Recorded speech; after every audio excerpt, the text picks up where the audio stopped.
Hello, I am Dr. Anil Jain. I am a heart surgeon and I work at Epic Hospital in Ahmedabad. I've been working in this cardiac surgery for the past 33 years, seeing all sorts of hearts, good and bad, and seeing all sorts of patients live and die with heart trouble. September 29th is celebrated as World Heart Day, and the idea of celebrating World Heart Day is to create awareness about heart disease, so that people can change their lifestyle, change the way they live, so that their hearts can beat better, fitter, and live longer. कहते हैं ना, दिल धड़कने दो. This year's theme of World Heart Day is Use Heart for Action. Well, over the past, I think 3 decades, people have changed lifestyle a lot. I think everything has been influenced by the development of a simple thing called motor. Everything has become motor. Motor fan, motor chakki, motorcycle, motor car, motor aeroplane. And we've stopped using our motor. So this year, World Heart Day brought out a theme, use heart for action. Use your heart to move yourself instead of making motors move you around. And I think that's a wonderful idea. God has provided us 2 legs and a few hands and a couple of hands to do something with them, but we've stopped doing everything. So things have changed for us nowadays. Believe it or not, I have some statistics with me. Around 20 million people die every year because of heart disease. And I think that's a staggering number. However, if we do something, even simple exercises, then that could change the outcome. Good exercise reduces your chance of getting heart attack by 50%. And by good exercise, I don't mean that you have to go to a gym, run around for 1 hour, lift a lot of weights every day. No, just some exercise. I don't know how many of you know what is sedentary lifestyle. A sedentary person is a person who does not do at least 30 minutes of exercise 3 times a week. Well, 30 minutes to live longer? Do you think that's a lot of time? I don't think that's much. You have to do more than 30 minutes of movement 3 times a week to live. And I'm sure if you love yourself, you're going to agree that you should do it.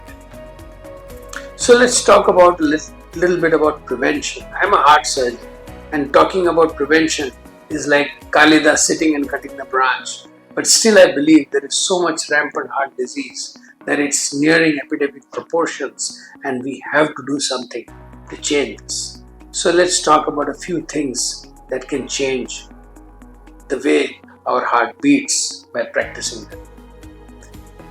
Once again, I would like to say the theme of this year's World Heart Day is use heart for action.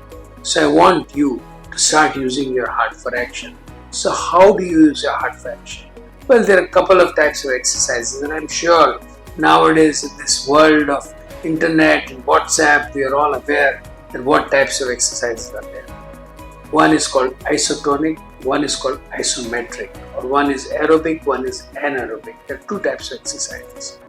So aerobic exercises are simple exercises like walking, running, swimming. And by walking, I don't mean like going for a walk that's 1 kilometer per hour. No, brisk walking.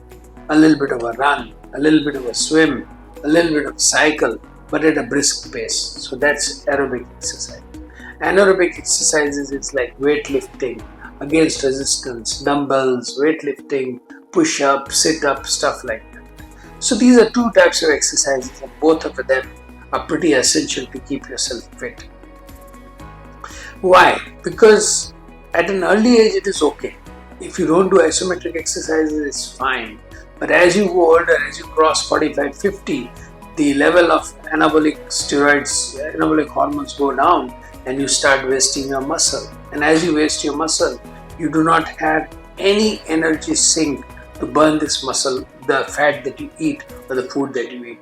Hence, a little bit of anaerobic or isometric exercises or resistance training will help you keep your muscles fit. Aerobic exercises, well, they help you a lot. They help you build stamina. They help you feel good. They help you move your body. They help to keep yourself away from aches and pains that you otherwise have. So both these exercises are essential in life. These also help reduce blood pressure, they help to control diabetes, and they help you keep a certain amount of muscle mass that helps you lose weight in a healthy manner. So exercise, very good, you should do it. But is exercise everything? No. You are also going to have to work around the food that you eat. Our food can broadly be broken down into two components. One is fats, the second is proteins, and the third is carbohydrates. We all consume these three types of foods in some form or the other throughout the day.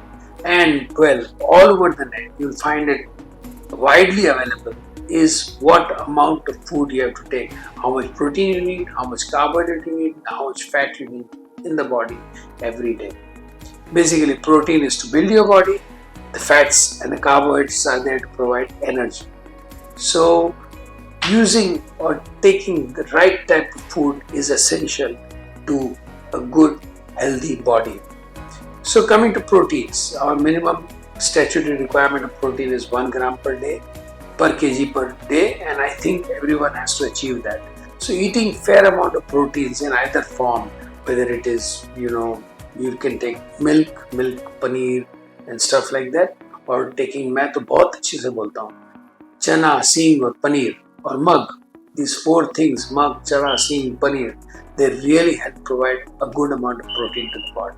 So whatever you consume, you should have your daily protein requirement fulfilled. Coming to carbohydrates. Carbohydrates, well, they are the source of instant energy. You're feeling low, just take a spoon of sugar and suddenly you'll feel better.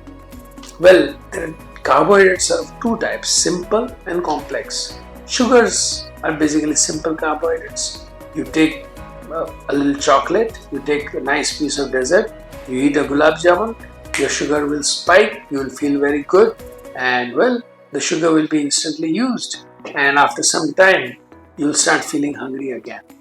As against fruits have complex carbohydrates. You can take a fruit like a banana in the morning, and for maybe next few hours it will slowly metabolize, come to your bloodstream, and well, it won't let you feel hungry, and you will not eat unnecessary things. Otherwise, if you've had simple carbohydrates, sugars in the morning, simple sweets in the morning for breakfast, you will feel hungry at 11 o'clock and you'll ask for some more snack. But if you've had some good fruit in the morning, I promise you, you won't feel hungry till 1 o'clock. So it's better to eat good fruits, that's complex carbohydrates. Well, then last, coming to my favorite, oil, fats. Well, who doesn't like bread with butter? And who wants to eat a bread without butter? No one. So fats are very tasty. Samosas, kachoris, we have an endless list in our country. Jalebis, well, half of Ahmedabad is out looking for gatiyas and kachori and jalebi on Sunday, and well, Dashera is coming nearby. We'll sell 10 crore worth of jalebi and gatiya. Well, that's Ahmedabad, fafda jalebi. So, well, do you think that's good for you? Well, I'm sorry to say it's not the best thing to eat, and the type of fat you eat influences everything. I hope all of you know there's a lot of information on the net that says fat, cholesterol all the time, and this will cause heart attack. It causes heart attacks, it can cause brain attacks, it can cause a problem with blood flow in the limbs. So fat in any form taken, if not burnt by the body, is dangerous. So fats can broadly be categorized into two types of fats. One is HDL, one is LDL. High density lipoproteins, they are the good ones. And why is it good? It is used easily by the body, and if it is not used, it can be excreted through the liver and it goes out, well, through not the best spot, but it goes out of your body without a problem. And if you come to LDL, well, this is a particular fat that if you consume, it stays with you. It cannot be removed from the body. It's absorbed by the blood and deposited everywhere where you don't want it. There are few places where fat looks good, but rest of the places fat looks ugly. So having fat on the body, and I'm sure all of you have seen that Indians have a lot of truncal obesity. Why does that happen? Because we lose our muscle mass and we just keep gaining fat everywhere in the body, and that makes us start looking ugly. So, mind you, fats in the wrong place look bad. Hence, you have to be very careful that you don't collect extra fat in the body. Well, it's not only about looks. This fat also can get deposited in places like the heart, the arteries of the heart, and they narrow the arteries. These lipid pools can keep breaking, and then calcium and clots collect on these lipid pools, and this leads to blocks in the heart, and that can become a major cause of heart attacks. Hence, it is very important to select what type and how much lipid we eat or fat we eat. Well, fats, it's good to eat polyunsaturated fats, but that's a very complicated term. So I say it's good to eat oil if you want to eat, but it's not good to fry in oil. So avoid frying and keep changing the type of oil you eat. One day get a can of rice bran oil, next month you can get safflower, third month you can get groundnut. Just keep changing the type of oil you eat, and that'll help you, that'll keep you healthy. And don't fry. And if by mistake you used it for frying, then you can keep the rest of the oil for Diwali. It's pretty nearby, and you can light a lot of lamps outside your house with this little oil that you collect throughout the year. So don't keep frying in the oil. If you fry only once. Try to use ghee in moderation, in limits. Butter and ghee, keep it under control. And well, if you do want to eat it, go for a run, go for a jog, exercise a little bit before you have that dessert of yours that is made in butter, ghee and oil. So that's how you can control your cholesterol. Coming to the other parts of heart disease, because heart disease is pretty common, and one of the major killers in heart disease now has become hypertension. Hypertension or high blood pressure is very common in young population because of the stress that we have, and more than the stress we have now is the type of lifestyle and diet. I see this generation, it uses a car or a vehicle to go from one place to the other, and then they spend 1 hour in the gym trying to burn calories or trying to say that they are fit. Well, you can walk, you can buy a cycle and go around, you can just move yourself, don't use the lift, try to be more active. So that is one thing that everybody has to practice. Second, the type of food that everybody eats. Try to make your food healthy, just like I've told you.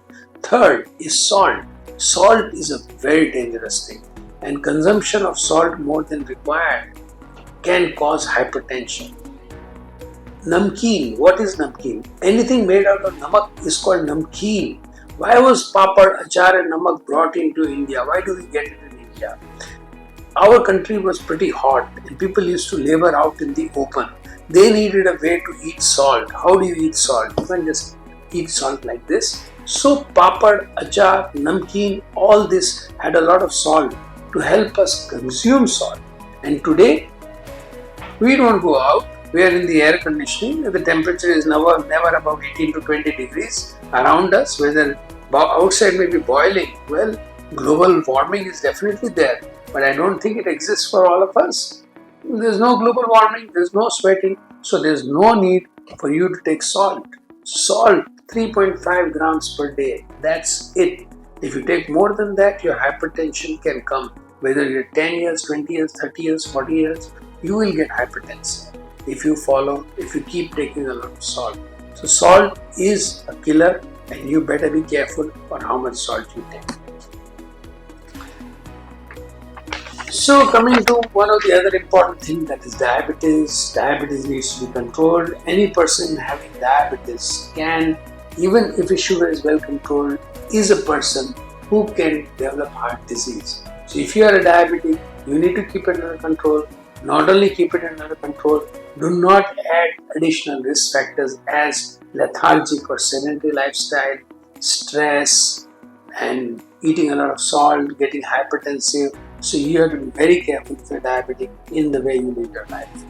Coming to last but not the least, tobacco. Tobacco is the killer. It is the bottom line killer. And there's nothing worse than tobacco. It does two bad things to our country. One, it hurts the person who eats tobacco and ruins the family of that person. Second, it makes our country very dirty. I'm sure you've seen people in Ahmedabad open the door and spit out of the car door while they're traveling, or spit into corners of public offices, or just keep spitting everywhere.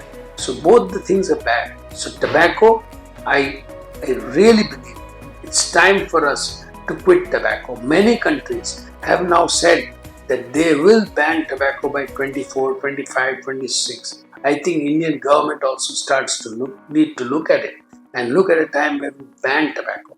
Tobacco causes heart disease, lung cancer, and of course oral cancer, GI cancer, everything.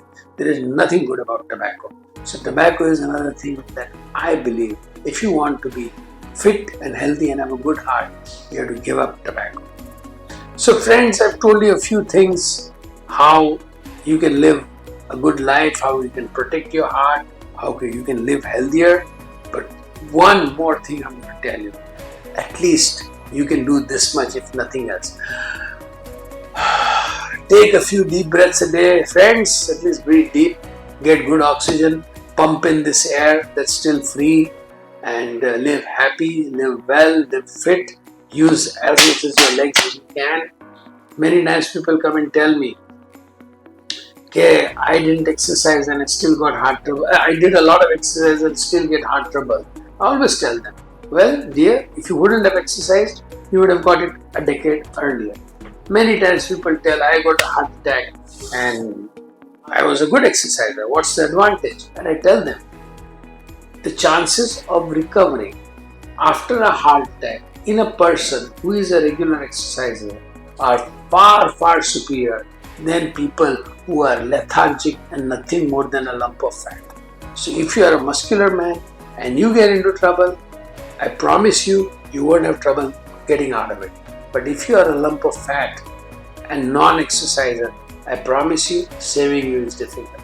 I've seen enough hearts over the past 35 years and enough heart patients over the past 35 years to tell you, keep moving yourself, otherwise you're not going to live well.